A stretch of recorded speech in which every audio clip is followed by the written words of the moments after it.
Ganito ang pinaglagyan mo. Hindi ka magugutom. Hindi ko lang alam kung magigising ko ba. Hindi mo lang.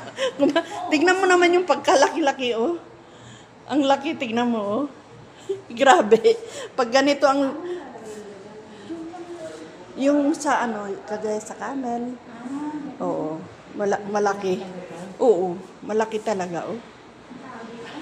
Ganito ang ano nila.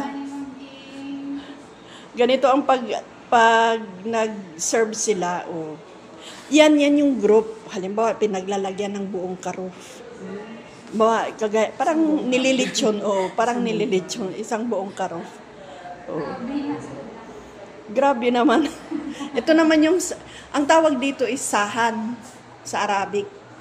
Plato ba? Iba-iba ang sizes, oh. Ito naman, ay grabe. Mabuksan nga. Ay, hindi pala pwede. Oh, tignan mo.